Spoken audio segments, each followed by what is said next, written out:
반갑습니다. 명일의 성도 여러분, 다들 잘 지내고 계시죠? 저는 많이 회복되었고요. 또 기도해 주셔서 감사합니다. 요즘 코로나는 사실 뭐 별것도 아닌데 독감 정도인데 심려 끼쳐드려서 죄송하고, 무엇보다 다른 성도님들에게 제가 전염을 시킬까봐 격리 중에 있습니다. 이번 주일에는 격리 기간이 끝나고요. 현장에서, 이제 주일에 현장에서 설교자로 뵙도록 하겠습니다.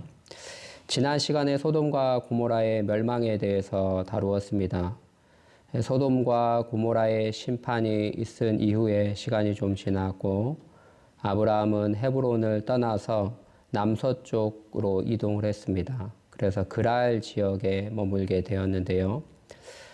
그랄 땅은 블레셋 종족이 사는 지역입니다. 아브라함이 그랄 땅에 갔는데 또다시 한번 큰 어려움을 겪게 됩니다. 당시 블레셋 지역의 왕에 대한 호칭이 아비멜렉입니다. 애굽 왕은 뭐라고 부르죠? 바로라고 호칭을 합니다. 바로라고 부릅니다. 그리고 로마의 황제는 가이사라고 칭합니다. 근데 블레셋 족속이 있던 그랄 지역의 왕에 대한 호칭이 바로 아비멜렉입니다. 그러니까 이름이 아니라 왕에 대한 호칭이었던 것이죠. 이제 그랄 왕 아비멜렉이 아브라함의 아내 사레를 아내로 삼으려고 데려갔습니다. 그 이유는 아브라함의 아내 사레가 미모가 워낙 뛰어났기 때문에 그렇고, 또 무엇보다 더 큰 것은 아브라함이 자신의 아내를 아내로 소개하지 않고 누이로 속이고 다녔기 때문입니다. 물론 실제로 오늘 본문에도 나오지만 그들은 이복 누이 관계에 있었습니다. 남매 관계죠. 그러나 결혼을 했으면 더 이상 이복 누이라 하죠. 이제 누이가 아닌 것이죠. 사실은 아내로 소개하는 것이 맞습니다. 그런데 아브라함은 왜 그렇게 했을까요? 지난번 애굽에서도 그랬는데 이번에도 또 똑같은 상황 속에서 다른 사람을 속이고 있습니다. 그 이유가 무엇입니까? 그것은 바로 다른 사람들이 아내의 이쁨을 보고 자신을 해할까봐 그것이 두려웠던 것이죠. 지난번에도 애굽 왕에게 그렇게 했다가 바로를 속였다가 큰 낭패를 당할 뻔했는데 하나님께서 극적으로 개입해 주셔서 사례를 구출했습니다.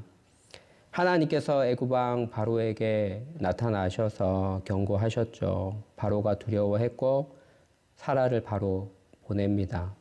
그뿐만 아니라 많은 재물도 또 종들도 가축도 보내게 됩니다. 왜 그랬을까요? 바로가 하나님을 두려워했기 때문에 그렇습니다. 두려워하지 않고는 못 베길 정도로 강력하게 꿈 가운데 현현하셔서 경고하셨기 때문이라고 생각합니다. 그런데 이번에도 아브라함은 똑같은 속임수를 사용하고 있습니다. 지난번처럼 하나님이 지켜주시고 또 재물을 얻을 수 있겠다라는 그런 생각으로 했다고 저는 생각하지는 않습니다. 만약에 그렇다면 뭐 부부 공갈단 아니겠습니까? 과거에 간통죄가 있었을 때 그때 이런 일들이 좀 있었습니다. 아내와 남편이 짜고 아내가 미혼인 것처럼 속이고 한 남자에게 접근을 합니다. 그리고 한 남자는 그 여자를 마음에 들어하고 그리고 그녀를 취하려고 하는 순간에 갑자기 남편이 나타나서 내 아내에게 뭐 하는 짓이냐, 그리고 협박을 합니다. 간통죄로 둘 다 쳐넣겠다. 사회 부유한 계층, 뭐 대기업 임원이라든지 이런 사람을 대상으로 부부 공갈단이 사기꾼들이죠. 이런 사람들이 과거에 있었습니다. 사실 아브라함과 사라가 이렇게 짜고 사기를 친 것은 절대 아니죠. 아브라함은 믿음이 고갈되었고 또 이방 땅에 가서 지내다 보니까 블레셋 지역의 사람들이 하나님을 모르니까 또 사라는 너무 예쁘고 그래서 두려워서 또 이런 어리석은 선택을 한 것입니다. 그러나 당하는 사람 입장에서 보면 어떨까요? 당하는 아비멜렉 입장에서 보면 이건 완전 사기고 부부 공갈단처럼 느껴질 것입니다. 다만 협박하는 사람이 남편이 아니라 제3자 하나님이 개입하셔서 야, 너 죽을래? 너 왜 아브라함의 아내를 건들고 그래? 지금 딱 보면 그런 상황입니다. 우리가 읽지는 않았지만 위에 3절에 보면 하나님이 아비멜렉에게 꿈에서 나타나셔서 내가 데려간 여인 때문에 네가 죽는다. 너 죽는다. 그는 남편 있는 여자임이라 그렇게 말씀합니다. 아비멜렉은 사실 전혀 꿈에도 생각 못했거든요. 누이라고 하니까 데려왔지. 사실 그랄 왕 아비멜렉 입장에서는 속은 것이고 너무나 억울한 것이죠. 그런데 다행히 아비멜렉이 아직 살해를 취하지는 않았습니다. 데려는 왔지만 이제 준비시키는 상황이었고 첩으로 맞이하려고 준비시키는 상황이었고 아직 동침은 하지 않았습니다. 하룻밤을 보내지는 않았습니다. 만약에 그가 정말 그녀를 취해버렸다면 아마 아비멜렉은 변사체로 싸늘한 죽음으로 발견되었을 것입니다. 이전에 애굽왕 바로도 사실 이런 일을 겪었습니다. 이번에는 블레셋 지역의 그릴왕 아비멜렉이 이런 일을 당하고 있습니다. 아브라함 본인이야 뭐 두려워서 어쩔 수 없이 이런 선택을 했다고는 하지만 그러나 당하는 입장에서는 굉장히 짜증이 나고 좀 당황할 수 있는 것이죠. 만약에 일반적인 사람들이 이런 일을 벌였다면 아마 바로 왕도 가만히 있지 않았겠죠. 그리고 블레셋의 그릴 왕도 가만히 있지 않았을 것입니다. 그런데 하나님이 개입하셔서 너 큰 실수하고 있는 거다. 내 종이다. 내 선지자다. 풀어줘라. 그렇게 하시니까 이거 뭐 되둘 수도 없고 어떻게 보면 그들이 참 불쌍하기만 합니다. 그래서 아비멜렉이 대들지 못하고 자신의 상황을 하나님 앞에 4절에 보며 토로합니다. 주께서 의로운 백성을 멸하시겠나이까? 저는 정말 몰랐습니다. 그가 나에게 누이라고 해서 저는 진짜 온전한 마음과 깨끗한 손으로 이렇게 한 것입니다. 저는 억울합니다. 이렇게 토로를 합니다. 그랬더니 7절에 하나님께서 뭐라고 하십니까? 이제 그 사람의 아내를 돌려보내라. 그는 선지자다. 그가 너를 위하여 기도하리니 그러면 내가 살려니와. 네가 만약에 돌려보내지 않으면 너와 내게 속한 자가 다 죽는다. 완전 세게 말씀하십니다. 그래 알겠다. 그러면 지금이라도 깨달았으면 돌려보내라. 근데 안 돌려보내면 너랑 너에게 속한 자는 다 죽는다. 완전 세게 말씀하십니다. 아비멜렉이 원래 하나님을 섬기는 사람은 아니었을 것입니다. 그랄 지역의 블레셋 지역의 그랄에 살았던 사람이니까 하나님을 섬기던 사람은 아니었을 것입니다. 그러나 꿈속에서 너무나 확실하게 현현하셔서 신적인 위험 속에서 말씀하시니 거부할 수가 없었던 것이죠. 당시 이방인들은 모두가 어떤 초월적인 존재에 대해서 어느 정도 인식이 있거든요. 그래서 신탁을 하는 신하들도 데리고 다녔습니다. 그런데 꿈에서 강력하게 하나님이 나타나셔서 말씀하시니 이거 뭐 말이 경고지 반협박 아니었습니까? 그러니 어찌 순종하지 않을 수 있겠습니까? 그래서 오늘 본문에 아비멜렉이 아침 일찍 일어나서 모든 신하들을 불렀어요. 야, 어제 꿈을 꿨는데 이런 일들이 있었다. 하나님이 나타나서 이런 일들을 얘기하더라.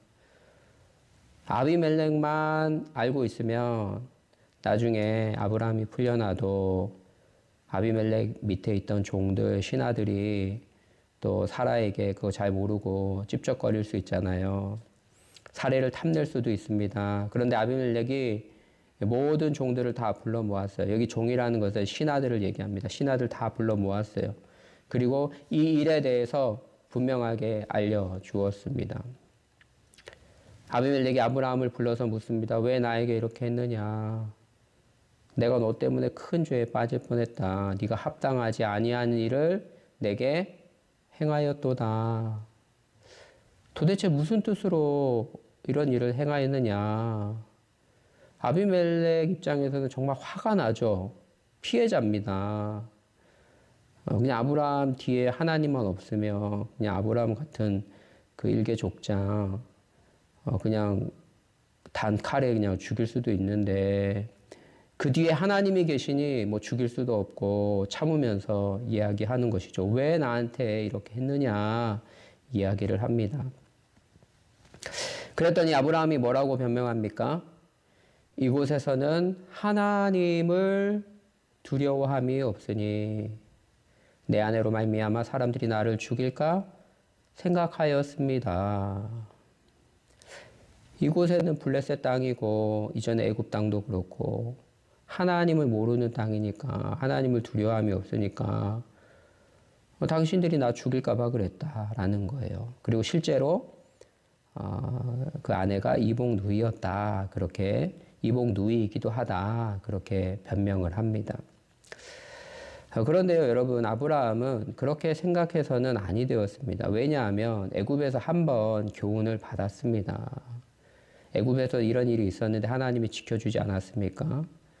사실 블레셋 왕보다 애굽 왕이 훨씬 더 초강대국의 왕 아니겠습니까? 그 가운데서도 하나님이 지켜주셨으면 이번에도 지켜주시기 때문에 이런 거짓말은 해서는 아니 되었습니다.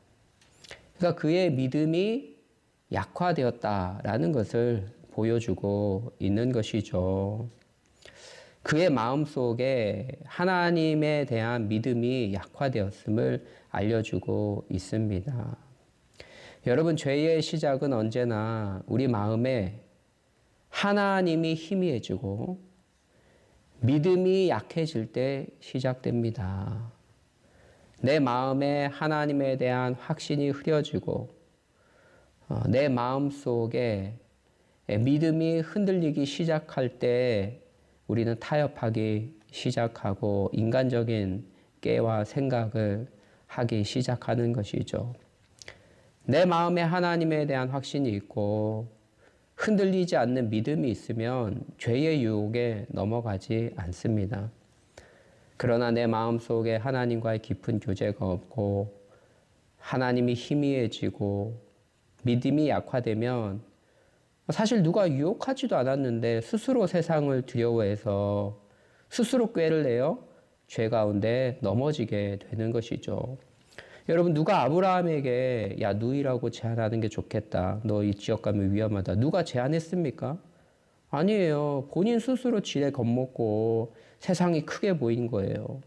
하나님이 그 마음에 흐려지니까 세상이 너무 두렵고 크게 보인 것이죠. 그러면 인간적인 깨와 생각을 하게 되고 결국 죄를 짓게 된다라는 것이죠. 모세가 보낸 12명의 정탐꾼들 아시지 않습니까? 가나안 땅을 보고 온 정탐꾼들. 그 가운데 갈렙과 여호수아를 제외한 10명의 정탐꾼들이 어떠했습니까? 그 마음에 하나님에 대한 믿음이 없으니까 하나님이 그 중심이 없으니까 어떻게 고백합니까? 똑같은 땅을 보고 왔는데 저들의 성읍은 견고하고 저들은 기골이 장대하고 크다. 우리가 그들 앞에 서니까 메뚜기 같더라 메뚜기. 여러분 상대방이 아무리 커도 메뚜기는 요만한데 어떻게 본인들을 메뚜기에 비유를 하는지 너무 심한 표현 아니겠습니까? 그만큼 자신감이 없다는 거예요. 이런 상태에서 싸우면 뭐 100점 100패죠. 그냥 자멸하는 거죠. 스스로 불신앙의 죄에 빠진 결과입니다. 아브라함의 변명을 듣고 아비멜렉이 뭐라고 이야기합니까? 그의 아내 사례를 돌려보내죠. 야, 네 아내 데리고 가라. 그런데 아내만 준 게 아니라 양과 소와 종들도 줍니다. 그리고 야, 네 앞에 땅이 있으니까 네가 보기에 좋은 땅에 네가 선택해서 거기에 거주하면서 살라. 그뿐만 아니라 뭘 주죠? 은도 1000개나 줍니다.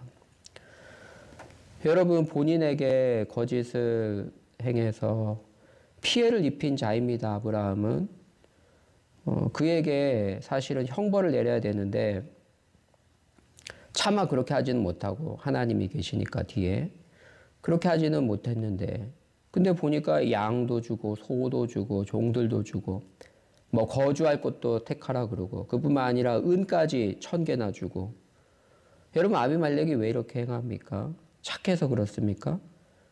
물론 오늘 본문 문맥을 쭉 보면 아비멜렉이 좀 다소 유하고 착한 면은 있는 것 같아요. 그런데 중요한 것은 이건 누구 때문입니까? 하나님 때문입니다. 하나님이 강력하게 개입하셔서 말이 경고지 반협박적으로 강하게 말씀하셨기 때문에 아브라함이 이런 은혜를 입을 수 있었던 것이죠. 아비멜렉 생각에 야, 이 크신 하나님의 종 선지자라고 하니까 이 사람에게 잘해줘야겠다. 그래야지 우리 집안에 내린 그 저주들이 풀리겠다. 이런 생각을 했던 것이죠. 그러니까 하나님의 개입의 결과, 그 은혜로 아브라함이 이런 호의를 받고 있는 것입니다. 하나님 때문에. 사실은 형벌을 받고 저주를 받아야 되는데 하나님의 개입 때문에 그가 은혜를 입은 것이죠. 사실 복음의 한 측면이기도 해요.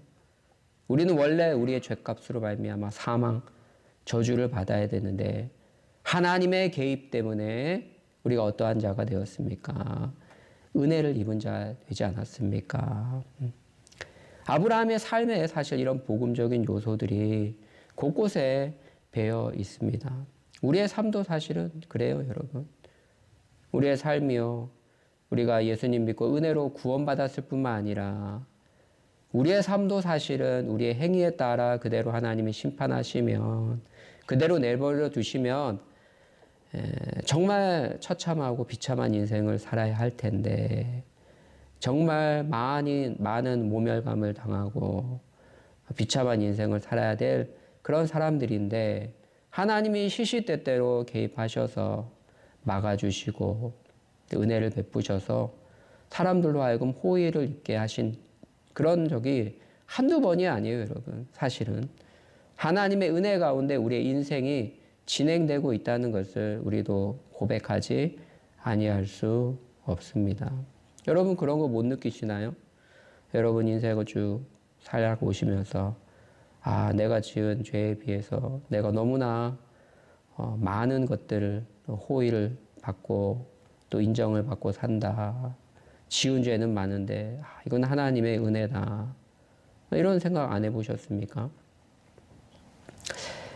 영적으로 구원받고 천국 가는 것뿐만 아니라 이 세상의 삶에서도 우리는 지금도 하나님의 긍휼과 자비함 속에 은혜를 입고 있는 자임을 항상 기억해야 하는 것입니다. 아브라함이요, 아비멜렉을 위해서 기도하니까 하나님께서 아비멜렉과 그 아내들을 치료하셔서 그 집안에 이전에 닫혔던 문들을 열어주셨습니다. 이런 일련의 과정을 통해서 아브라함은 다시금 하나님의 위대하심을 체험했고 잃어버렸던 믿음을 되찾게 되었을 것입니다.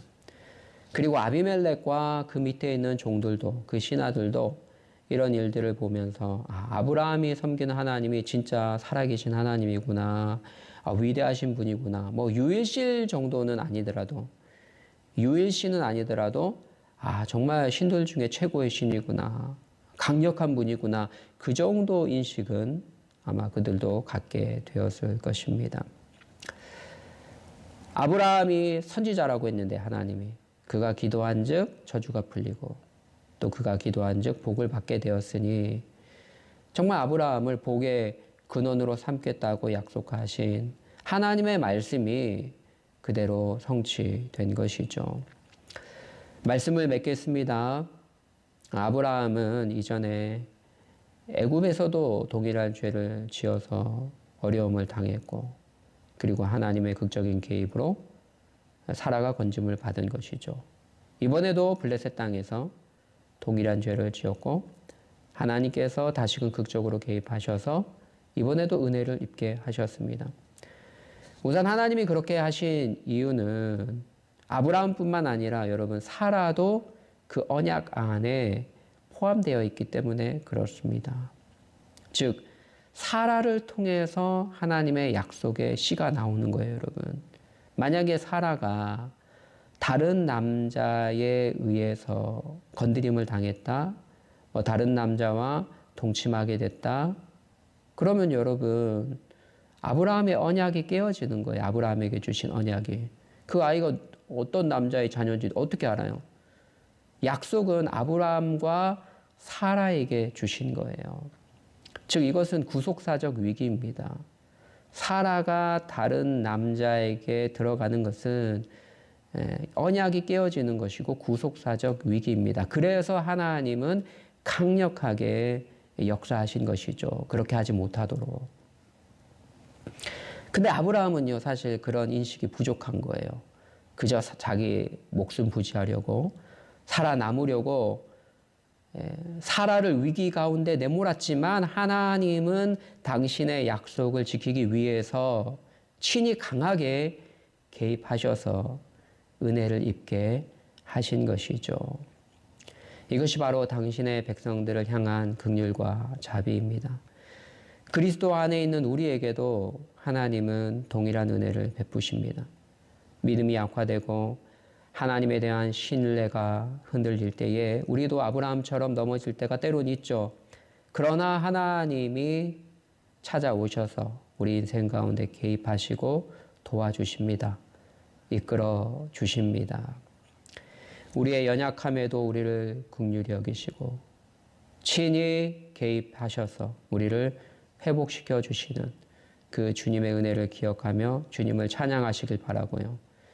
그리고 이제부터 그 은혜에 합당한 삶을 사는 우리 명일의 성도님들 되시기를 예수님의 이름으로 축복합니다.